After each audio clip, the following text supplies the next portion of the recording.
Well, my journey in Baldur's Gate 3 continues to get as many achievements as I can in a single playthrough. So far, I've had to give up on 3 achievements, being Leave No One Behind, She Cannot Be Caged, and Foe Hammer. Other than those, I'm actually doing fairly well. I was able to get 22 achievements just from Act 1 alone. For Act 2 and the most commonly named Act 1.5, there are only 10 achievements on my list. I'll show them on screen now. Now, this may not look like much, but that doesn't make this next part any easier. With that out of the way, let's get this party started. I travel through the mountain pass and head towards the beautifully crafted Rosimorn Monastery. This is the location of the Gith Creche and our first achievement, Taking Blood. On our way, I meet an upset blue jay that has home taken away by some eagles. I could use all the experience points I can get, so why not help him out? Before entering the creche, I ran into some drunk kobolds and took care of them pretty easily. Then, I released a Guardian of Faith of his duty. Next was getting rid of some pesky Grimishkas. That is a bad kitty! Bad! Finally, I find the supposed home thieves, the giant eagles. They were a tough bunch, but I managed to get by. Once everyone had been cleared out, I gathered the ceremonial weapons needed to grant me access to the Dawnmaster's crest. This would be important for the achievement. Now it's time to head inside the Gith Creche. I noticed something was wrong with their painting of Vlaakith, so I took the liberty of fixing it for them. There we go. Much better! Please, no thanks necessary. Lae'zel had mentioned something about her people being able to cure us of the parasite in our heads. So I tracked down their doctor to attempt this so-called cure. Lae'zel is pretty adamant that it should be her to go first, so I let her. When I notice she's in a lot of pain, I actually get a nat 20 on my wisdom roll to get her out of this death trap. I also get another nat 20 on my deception roll to convince the doctor that the parasite has been successfully removed. The doctor tells us to leave her, so I happily oblige. I did some more sightseeing around the creche and convinced this old man to give me a Gith egg and a fancy pair of boots. This next part is where I face my next big hurdle. I had a chat with Kithrak Therazin about the artifact we possessed. She told us to go to the Inquisitor's chamber for further questioning. As I've tried to do previously, I thought I'd be slick and set up a warding glyph at the door preparing for an all-out brawl that's incoming. I even split the party and had Karlach and Gale sitting outside. What I didn't know or expect was that when I enter the Astral Prism, everyone in my party is forced to go too. A bit unfortunate, but I'm not losing confidence yet. I talk with my Dream Guardian and he proceeds to tell me that Vlaakith is a liar. Once I return from the prism, there is now a death sentence on our heads, so we begin combat. Luckily for me, my warding glyph is still active. I try to beeline for it and use the bridge as a choke point. I wanted to incapacitate one of the guards near the door with Tasha's hideous laughter, but when I casted it, the Inquisitor used his legendary action to summon spectral swords right beside me. Normally that would be fine, but I was standing over my glyph, and it triggered, dealing damage to it, but also me. I had to get everyone out of the room as fast as possible. I created some ice with Ice Storm and got 2 people, including the Inquisitor, to fall prone. This, however, wasn't enough. Just as Gale was about to leave the room, he got downed and killed by one of the guards. This sucks, but does provide a unique opportunity. Seeing how Gale's orb in his chest hasn't been settled just yet, when he dies, he produces a condition called necrosis. This deals necrotic damage to whoever is in that aura. He also happened to be perfectly placed right at the entrance. I'll take that silver lining. I set up a layer of spike growth to add extra damage to anyone who passes through that door. I was very low on health, so I had to use a potion of invisibility to get away from the swords surrounding me. Everything started going more downhill, with Karlach falling, and then Lae'zel too. So I had to use invisibility again to get the fuck out of there and regroup. I got Withers to resurrect my fallen members and took a long rest. To add insult to injury, I was walking back to the creche from selling items to Lady Esther. This happened. I heard of this glitch happening to other people, but more often a bit later on in the Temple of Shar. This had never happened to me before, until now that is. I was a bit annoyed, but I did laugh a bit too. Luckily, I just brought back my party members, so I had the money to pay Withers again.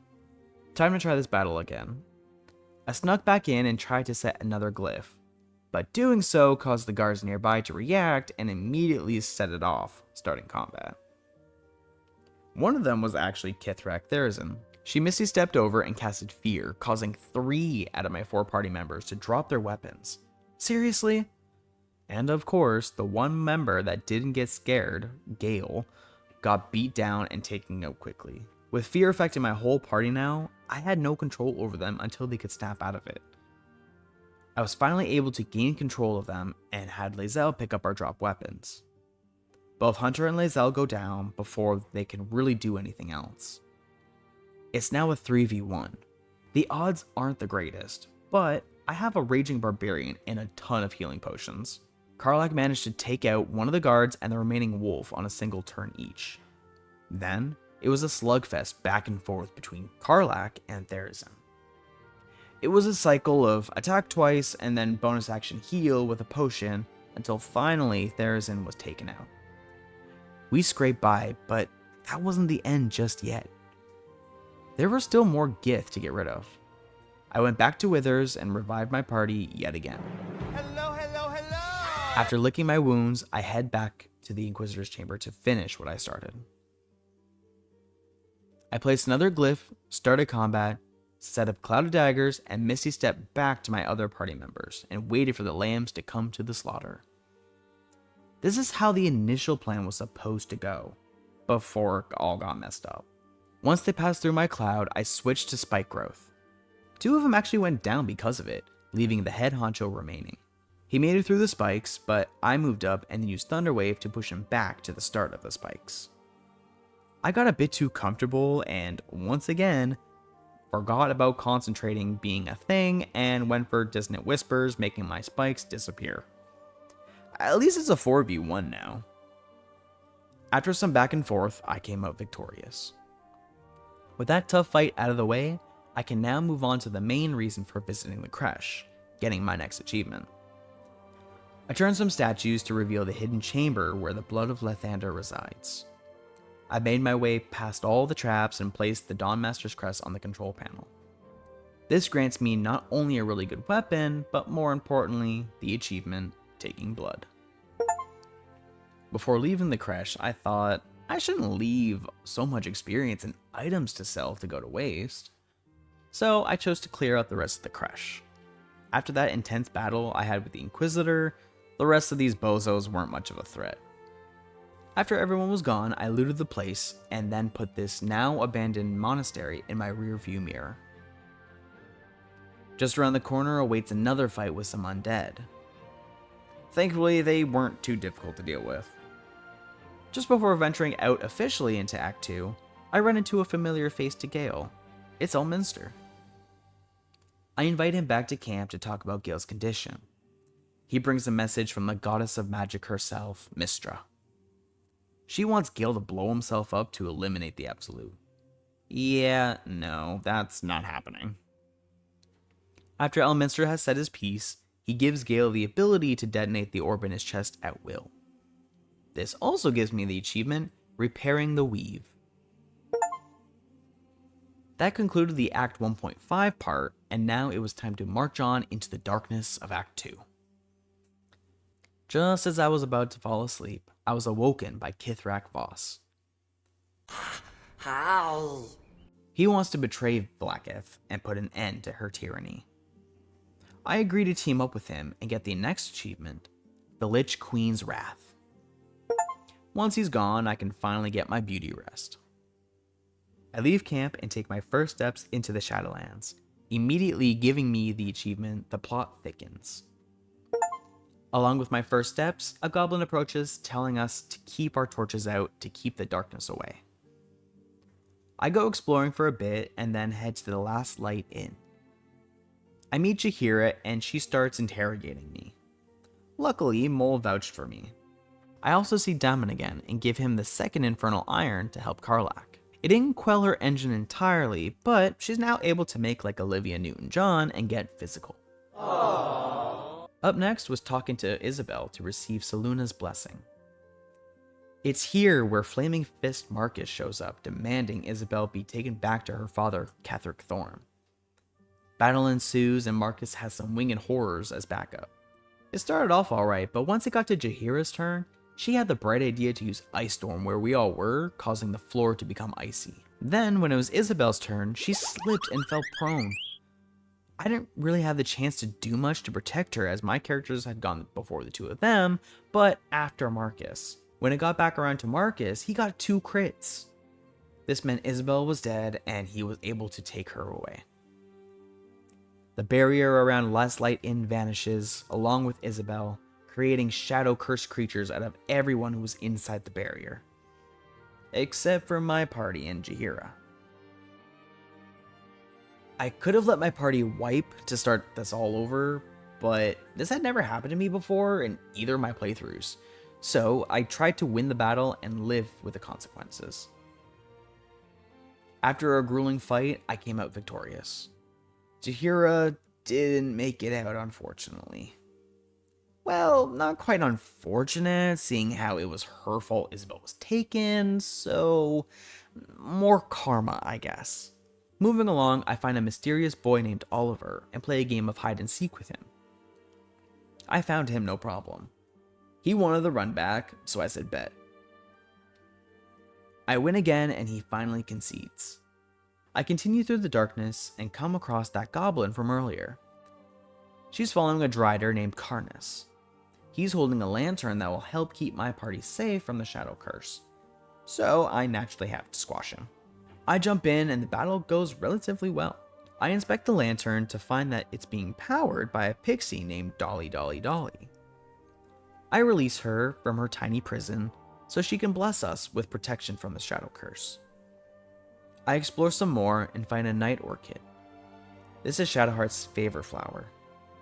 In exchange for giving her the orchid, I receive the achievement to bloom in darkest night.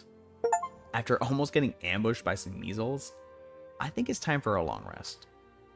I got a brief visit from my dream guardian to talk about nothing. But hey, he's nice to look at. It's time to start hunting down more achievements. The next one I have in my sights is Non-Invasive Procedure in the House of Healing. I misread this achievement though and missed the crucial detail of in combat. I let the sisters perform the surgery on Malastorm to take him out to avoid combat altogether.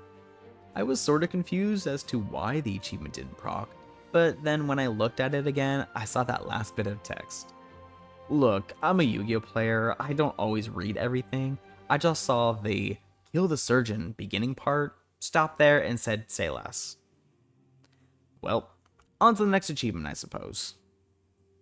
While still in the House of Healing, I discover Arabella's parents didn't make it unfortunately. So I had to break the news to her. Then I gave her some space to come to terms with things. I take a small detour to the Gauntlet of Shar to unlock its waypoint. I'm stopped briefly by Raphael trying to hire us as mercenaries to take out an old enemy of his. He didn't really give a choice to accept or not, so I'll cross that bridge when I get there. I solve the puzzle in the mausoleum to access the gauntlet. As I make my way through, I come across some Justiciar soldiers and combat starts. I do have some Skelly's help, but they didn't last too long, and soon I was being overwhelmed. I had totally forgotten what their Radiant Retort did, so when I had Shadowheart go over to them with Spirit Guardians, a bunch of damage had blown up in my face. This put Shadowheart and Hunter down instantly. Good thing I had the Blood of Lathander pick us back up once. It wasn't enough though, as both Shadowheart and Hunter die soon after, leaving Gale and Karlach to clean up the rest of these Justiciars. Thankfully, I was able to clutch it out and prevail. I revived my fallen members and discovered the waypoint. Time to head back to the Shadowlands to resume my unfinished business.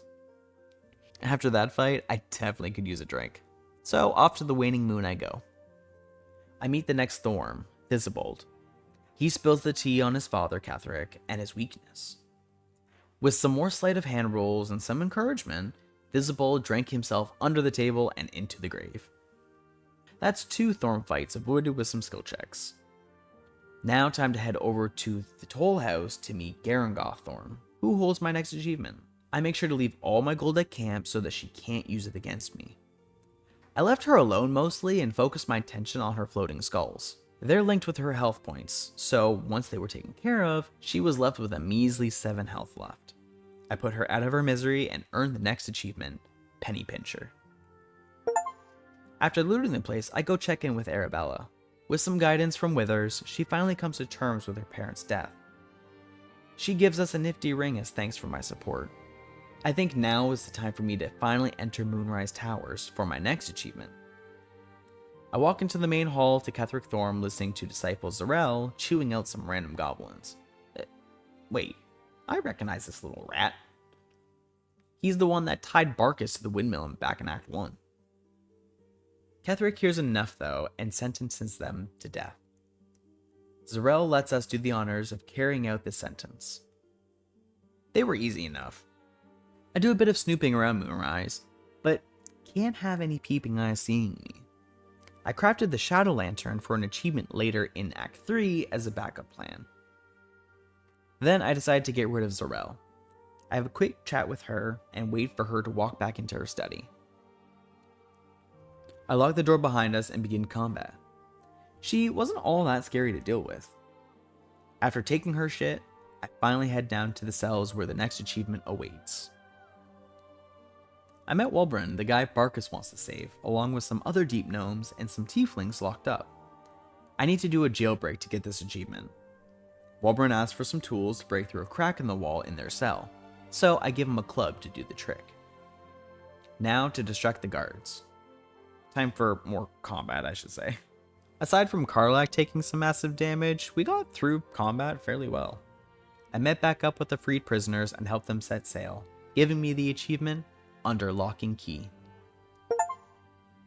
Normally, I would send them off to the Last Light Inn, but as we previously saw, it's under construction at the moment. Any hoozles, I do some more snooping around Moonrise and find Lincella, a halfling that is trying to tame a couple gnolls. Like Daenerys Targaryen, the breaker of chains, I will not allow this. I convinced the one gnoll, Barnabas, that I am a friend, not food. Now I have 3 new besties. Later, I come across Catherick's room. I see he has a good boy staying in his room. I convince the puppers that I'm no threat, and he leaves me alone while I rummage around Catherick's stuff. I'm done with Moonrise for now, so I choose to take a long rest before moving on to my next task, dealing with the Gauntlet of Shar. I've seen people taking out Balthazar before his intended fight by opening his door with the knock spell during the battle with the Justiciars, so I did just that. I sat there and just let them take him out for me. I took care of any stray Justiciars that found their way near my party. I summoned some ice methods to help speed up the process. Balthazar was the first to fall to the Justiciars. Now that each side has weakened the other enough, my nearly fresh party joins the fray. I end his flesh golem brother, Flesh, and the last remaining Justiciar. This battle literally took me 50 minutes to finish, so this strategy requires patience and time if you choose to use this in your playthrough. After looting Balthazar's stuff, it's time for me to complete the 3 trials of Shar, starting with the soft step trial. I let Shadowheart do all the blood offerings. I stealth around the maze, avoiding the shadows lurking on patrol. I open the gate and take the reward for completing the first trial, an Umbral Gem. Up next was the same trial. I had seen that the copycats that spawn will copy the gear you're wearing as well, so I unequip everything from Karlach and make my way inside. Now, the reason I sent Karlach in alone was thinking that if only one person entered, then only one clone would spawn. As you probably guessed, I was horribly wrong. I rushed everyone else in and had an uphill battle to fight. It was a pretty grueling battle, especially considering these phonies can turn invisible. After a good back and forth, I finally came out victorious and claimed my second Umbral Gem. There's only one trial left, and after that last trial, I decided I'm gonna cheese this one. I used a potion of flying and just flew my way across the darkness to grab the third Umbral Gem. This whole gauntlet has taken its toll on my party for sure, so time for a quick snooze. With my trials completed, I wanted to make a quick visit to their silent library. These librarians were actually quite rude and just started attacking me. I guess my footsteps were making too much noise for them. I dealt with them with little to no issue. I made my way into their restricted section. Alright. To open the secret door that leads to some neat items. I'm only one Umbral Gem short of progressing, and it's being guarded by Yurgir, the fiend that Raphael wants me to deal with. I find him and he explains that Raphael contracted him to end all Justiciars, but he can't seem to find the last one, leaving him trapped here. So I convinced him to let me go track down the last one to set him free. As I'm searching, I see a pack of rats scurrying around. So it's here where I decide to nab my next achievement. I have a couple brewskis and start wailing on the rats. This small pack wasn't quite enough to get the achievement, as I need 20 victims. After searching the rest of this place, I finally found the rat's nest, with more than enough little vermin to get the achievement. I just had to use a couple of area effect spells and hit multiple rats at once, and before I knew it, I got the achievement Punch Drunk. There was a couple more waves of rats before the last Justiciar was revealed. Turns out that this guy wasn't just disguised as one of the rats, he was all of them. I promptly ended him and then reported back to Yurgir. Raphael shows up a bit butthurt that I finished the contract and takes Yurgir back to the House of Hope with him. I take his parting gift of the last Umbral Gem. With 4 Umbral Gems, I am now ready to go free the Night Song. With Balthazar already taken care of, it's just a nice casual stroll down to the Night Song's prison. I convince Shadowheart to spare the Night Song and let her live.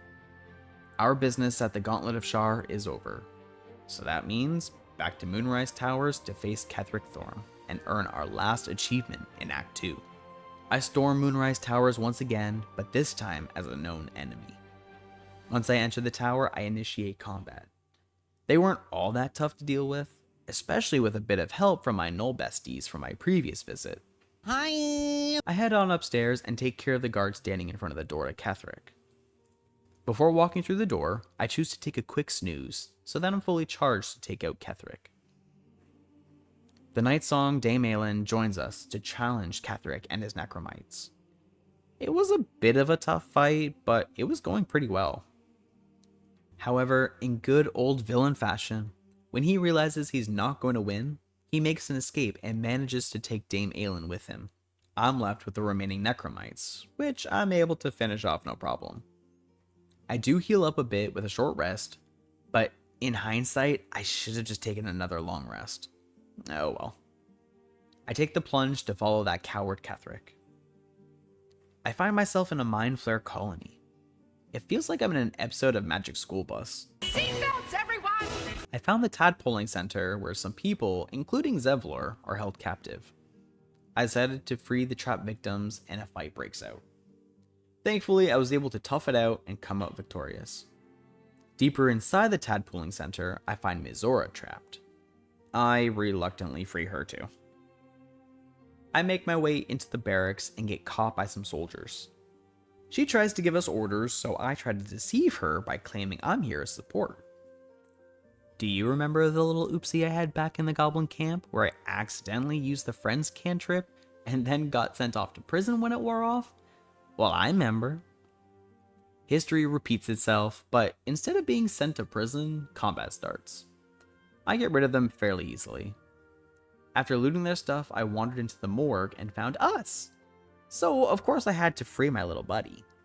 I get interrogated by a nearby bugbear asking if I committed a crime. I used my definitely real Jedi mind tricks to tell him I'm innocent. At last I finally tracked down that undead chicken Ketheric. And it turns out he's hanging out with Orin, Gortash, and the Absolute, an Elder Brain. Gale wants to blow them and us to smithereens, but I tell him, down boy. I manage to talk Catherick into yeeting himself into the pool behind him and skipping right to the main course, his second phase as Apostle of Merkel. The final achievement I'm after is here, no free lunches. I cannot allow him to absorb any of the necromites to heal himself. This is one of the achievements I was dreading most. My first attempt was a head-on approach. I tried to use Fog Cloud to block Merkel's vision, however I was soon overwhelmed and end up wiping. Next attempt I was going to use invisibility to free Aelin solo, but combat started first. He used his attack to draw me in and break my invisibility, so this attempt was a bust. Third attempt, I did this same tactic properly this time and freed Aelin before starting any conversation. I was still able to get him into his second phase. I was doing my best to keep necromites away, but I wasn't dealing enough damage to Merkel himself and ended up wiping my party again. The next several attempts pretty much go the same way of me being able to fend off necromites, but eventually Merkel ends up ending my party. A couple attempts I even tried to just take on Catherick before he transforms, but unfortunately no luck there either. One eternity later. After banging my head against a wall with different strategies for a total of 13 attempts, I caved and went to the kitchen to grab some cheese for attempt 14. I snuck in behind Catherick and started talking to him to get him into his second form.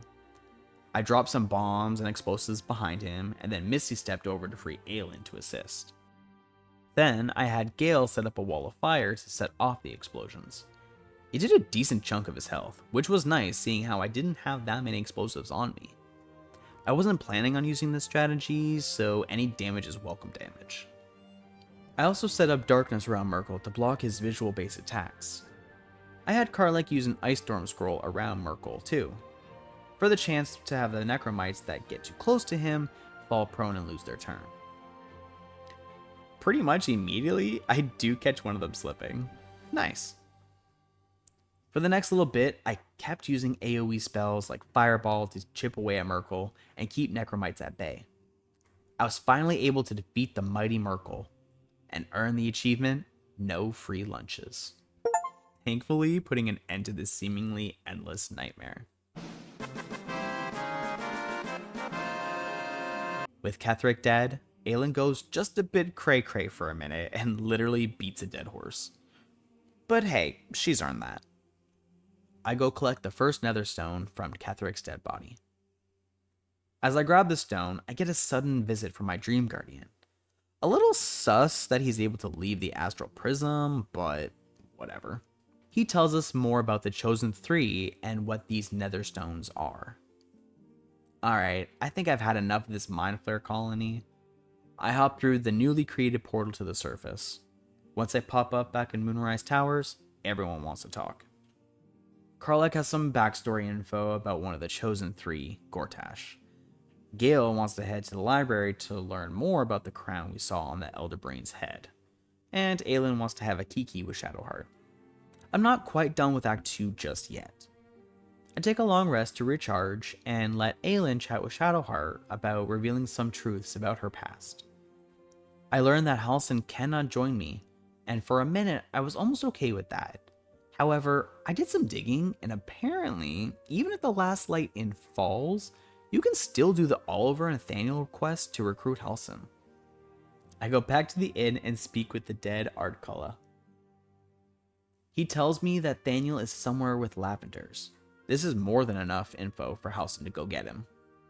My job is to now protect Halsin's portal while he goes to retrieve Thaniel. With some more AoE spells, I was able to protect the portal long enough for Halsin's return. The last thing I need to do is go confront this shadow boy named Oliver, the same one we beat at hide and seek earlier.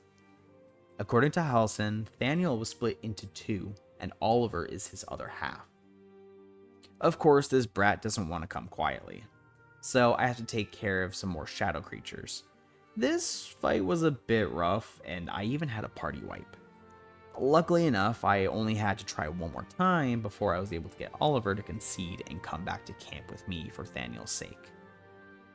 With Halsin by my side, I'm now ready to head towards the road to Baldur's Gate and Act 3.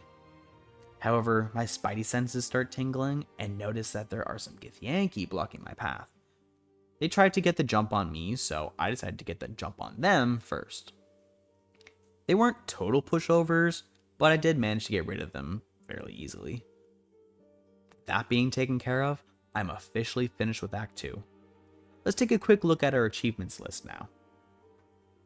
Out of the 10 achievements that were planned, I managed to snag 9 of them. This brings the total up to 31 out of 54 so far. I'm doing pretty well overall. Act 2 definitely had some difficult achievements to get, but those were only practice for the much harder ones in Act 3. If you've gotten this far, thank you so much for watching. Hopefully you're enjoying my struggle bus of a journey in this crazy game I love so much. Also, please don't forget to like, comment, and subscribe to help support me. See you next time for the finale of my Achievement Run challenge.